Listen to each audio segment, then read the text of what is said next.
Hi guys, so today I am working on another graphic novel page, and in case you missed any of the past ones, I'll have a little playlist up in the corner with all the other ones that I put up here. But for this one, I decided that I wanted to go straight into just showing you the colors, so I have the line art and everything done, but I did have a very specific mood and feel that I wanted to portray through the colors and through the lighting of this piece. So what they're talking about in the dialogue is going to be very dark, and they're talking about very sad, hard things to talk about, I guess. And I wanted that to really emulate within the piece. I wanted it to feel a little bit unsettling and really dark. So as I went about figuring out the colors for this one, I did really lean a lot closer to the darker colors and having much stronger highlights. So there's a lot of contrast between the light and the dark, but we'll get more into that after I get all the colors really figured out. So in this stage, this is where I flat all the colors, and what that means is that I just really get everything painted. And it doesn't matter what color it is, it's really very arbitrary. I just want everything to be painted and separated by layers. That way I can have objects that are not touching each other on the same layer, so that if I want to change the color of each object, it's really easy and quick, and I don't have to worry about going back in and painting around the lines or anything like that because I have already blocked it in. So this stage is just getting everything prepared for me to get ready to start coloring, and it helps me really process a little bit what areas of the painting I want different types of colors and where things are going to be blocked together and connected by that same. So finding the right colors for interior type spaces like this is something that I think I'm still trying to work through, where I feel like there's two parts of me. There's part of me that still wants to do really bright, saturated, specific colors where it's just like a bright purple or a very specific blue. And there's another part of me that feels like interior coloring should be much more neutral and subdued and desaturated, and I think that I really need to find a balance between that, where I worry that the colors that I tend to naturally go towards and revolve around, these more saturated colors, are ones that aren't going to feel like they belong in this kind of a setting.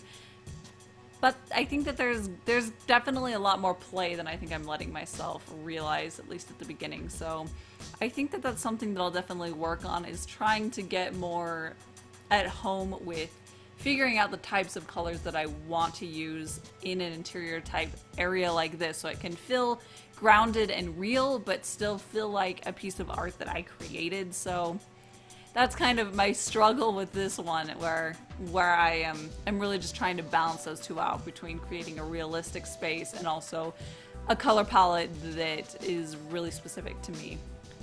So one of the things that I had to really pay attention to throughout this whole piece was making sure that the values worked. And because this whole piece is really dark and it has very harsh, really deep shadows, and I did really want it to have kind of this mysterious but also unsettling feeling to it, so I wanted it to have that feel to it. But I did need to make sure that everything that was going to be the focal point of this piece and where I wanted the eye to look, I needed it to be able to stick out from the background enough that it felt like it was easy to read, but not that it was no longer connected with the background. So the two things that I really needed to be able to stand out from the background and not get lost within that were the two figures. And I had to have two different solutions for both of them to help them be easily read. And for Adam, since he already had a dark coat and I had established that in all the other pages, I needed to keep that the same. So I couldn't lighten that up. And I knew that the background, I wanted it to be very dark, and I wanted this cast shadow that was going to be really deep and menacing. And I couldn't change that either. So the solution that I ended up having for that was I gave him this very strong, precise rim lighting that was coming in through the door. So I made it very warm, as opposed to where most of the piece is really cool toned. That lighting was more of an orangey color, and I did it right around the edge of that. And that really helped distinguish where the end of Adam was and the beginning of the background was, and it brought him forward, and it really did solve a lot of the issues that I was having throughout most of this piece, where he was really receding back and it was hard to see where he was exactly. So for the other character, this woman, since this was the first time I've shown her, I could really tailor what she was wearing to what I needed. And so for her, I ended up doing a much warmer, kind of this really pale yellow color. And the benefit to that was, one, it was a lot lighter, so it really stood out from the background, and also it was warm, which stood out quite a bit from most of the other values in this piece. Like I said, it's really very cool toned, so that helped her become the center of where the focal point was, and that's what I wanted. She's delivering this particularly important message, so that's where I wanted the focus to be, was on her, so that really helped her stand out.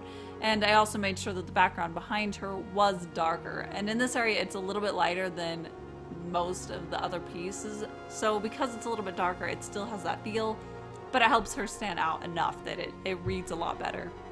So this is the point that I really feel like it started to become a lot more of what I had in my head. And when I was picturing this, I really did want the light source to be very cool toned, where warmer light sources tend to feel a little bit more comfortable and safe, and I wanted the opposite. I wanted this to feel unsettled and really uncomfortable. So I ended up going with a cool toned light source for all of this, where it's coming from this lamp. And once I added that, it really gave it that mood and the feeling that I wanted from the very beginning.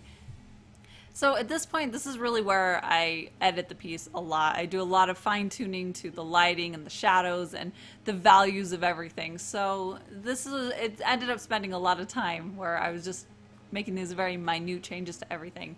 But yeah, I think that that's pretty much it for this one. I might end up making a few tweaks on it again when I come back to add in the words and the dialogue and everything. But for now, I'm pretty happy with it. It turned out looking like I hoped it would, and it really has that mood that I wanted for it. So yeah, thank you so much for watching. Don't forget to hit subscribe so you can catch all my future art videos, and until then, I'll see you at my next one. Bye!